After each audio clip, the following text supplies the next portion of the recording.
जरा सोचिए, एक ऐसा शहर जो सचमुच समंदर से पैदा हुआ हो।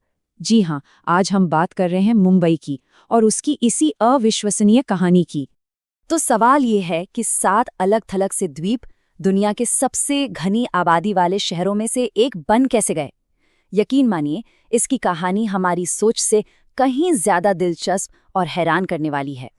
ये सब शुरू हुआ एक शाही शादी से, एक बड़े ही स्ट्रेटेजिक गिफ्ट से और इंजीनियरिंग के एक ऐसे कमाल से जिसके बारे में सुनकर आप हैरान रह जाएंगे। तो चलिए इस पूरे सफर को एकदम शुरुआत से समझते हैं। तो देखिए, आज हम जिस मुंबई को जानते ना, वो हमेशा से ऐसा एक बड़ा शहर नहीं था। पहले ये 7 अलग अलग टापुओं का एक झुंड था और हर द्वीप की अपनी अलग पहचान थी, अपनी संस्कृति, अपने राजा महाराजा। इन द्वीपों के नाम थे बॉम्बे, कोलाबा, लिटिल कोलाबा, जिसे ओल्ड वुमेन्स आइलैंड भी कहते थे, फिर माझगांव, परेल, वर्ली और माहिम। और ये सिर्फ जमीन के टुकड़े नहीं थे। सोचिए, यहाँ मछली पकड़ने वाले गांव थे, दलदल थी, छोटी छोटी पहाड़ियां थीं। और तो और यहाँ पाषाण युग से ही कोली जैसी जनजातियां रहती थी, मतलब वो ही इस जमीन के असली हकदार थे। और देखिए, वक्त के साथ क्या क्या नहीं बदला। लगभग 1,500 साल तक इन द्वीपों पर मौर्य साम्राज्य से लेकर गुजरात सल्तनत तक न जाने कितने ही साम्राज्यों और सल्तनतों का राज रहा। लेकिन फिर 16वीं शताब्दी में एंट्री होती है यूरोपीय ताकतों की, और बस यहीं से इन द्वीपों का भविष्य हमेशा हमेशा के लिए बदलने वाला था। सबसे पहले कौन आए? पुर्तगाली। उन्होंने आते ही अरब सागर पर इस नेचुरल हार्बर की कीमत समझ ली, इसकी लोकेशन कितनी कमाल की है, और उन्होंने इसे एक नाम दिया, बॉम्बाया। इसका मतलब था एक अच्छी, एक महफूज खाड़ी। तो हुआ ये कि 1534 में गुजरात के सुल्तान को मुगल साम्राज्य की बढ़ती ताकत से डर लगने लगा। तो खुद को बचाने के लिए उन्होंने क्या किया? उन्होंने ये द्वीप पुर्तगालियों को सौंप दिए।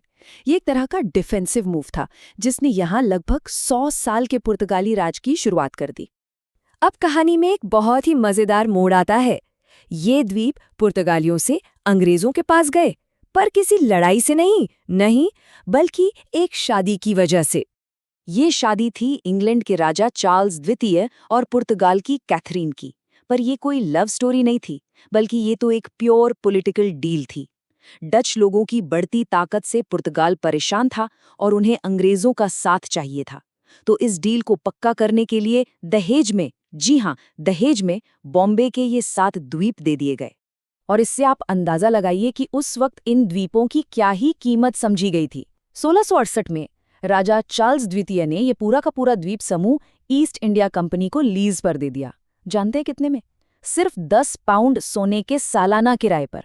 मतलब आज के हिसाब से तो कुछ भी नहीं।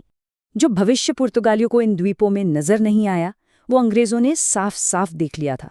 ईस्ट इंडिया कंपनी को पता था कि यही द्वीप भारत के पश्चिमी तट पर व्यापार पर अपनी पकड़ मजबूत करने का टिकट है।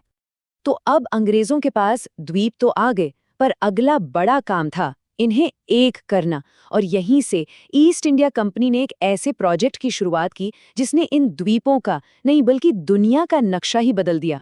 देखिए, प्रॉब्लम ये थी कि 7 अलग अलग टापुओं पर शासन करना बहुत मुश्किल था। नाव से ही आना जाना होता था, फिर बाढ़ और समुद्री हमलों का खतरा तो था ही। तब गवर्नर विलियम हॉर्नबी एक जबरदस्त आइडिया लेकर आए। उन्होंने कहा, क्यों ना हम इन सारे द्वीपों को जोड़ ही दें, एक ही जमीन का टुकड़ा बना दें।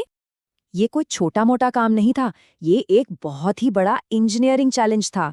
इस प्रोजेक्ट का नाम था हॉर्नबी वैलार्ड, और इसे पूरा होने में सोचिए 60 साल से भी ज्यादा लग गए। समुद्र को मलबे से भरकर सचमुच में नई जमीन बनाई गई, और इसी नई जमीन पर आज के आधुनिक मुंबई शहर की नींव रखी गई। अब जब द्वीप जुड़ गए तो ईस्ट इंडिया कंपनी ने इंफ्रास्ट्रक्चर पर काम किया। सड़कें बनी, बंदरगाह बना, मेडिकल सुविधाएं बेहतर हुईं। नतीजा, आबादी रॉकेट की तरह बढ़ गई। कुछ ही सालों में बॉम्बे व्यापार का और मजदूरों का एक बड़ा हब बन गया, और इसी के साथ शहर की तरक्की का एक नया दौर शुरू हुआ। शहर की ये कहानी यही नहीं रुकी। इसका विकास ब्रिटिश राज में और फिर आजाद भारत में भी लगातार जारी रहा। 1857 की क्रांति के बाद बॉम्बे का कंट्रोल ईस्ट इंडिया कंपनी से छिनकर सीधा ब्रिटिश सरकार के पास चला गया, और फिर तो तरक्की की रफ्तार और भी तेज हो गई। भारत की पहली पैसेंजर ट्रेन यहीं से चली और एक से बढ़कर एक भव्य इमारतें बनने लगीं। लेकिन आज़ादी के बाद शहर की गुजराती और मराठी बोलने वाली आबादी के बीच आर्थिक और राजनीतिक तनाव धीरे धीरे बढ़ने लगा और इसी तनाव ने शहर के भविष्य को एक नई शक्ल दी। कई सालों के विरोध और आंदोलनों का नतीजा ये हुआ कि 1960 में बॉम्बे राज्य को भाषा के आधार पर बांटा गया और बॉम्बे बना नए महाराष्ट्र राज्य की राजधानी। और फिर आखिरकार 1995 में शहर को इसकी मराठी विरासत से जोड़ते हुए इसका नाम आधिकारिक तौर पर बदलकर मुंबई कर दिया गया। तो दहेज में मिले एक तोहफे से शुरू होकर समंदर को पाट कर बने एक ग्लोबल पावर हाउस तक, मुंबई की कहानी सिर्फ एक शहर की कहानी नहीं है। ये कहानी है इंसानी महत्वाकांक्षा की, बेहतरीन स्ट्रैटेजी की और उस जबरदस्त इच्छा शक्ति की जो नामुमकिन को भी मुमकिन कर दिखाती है।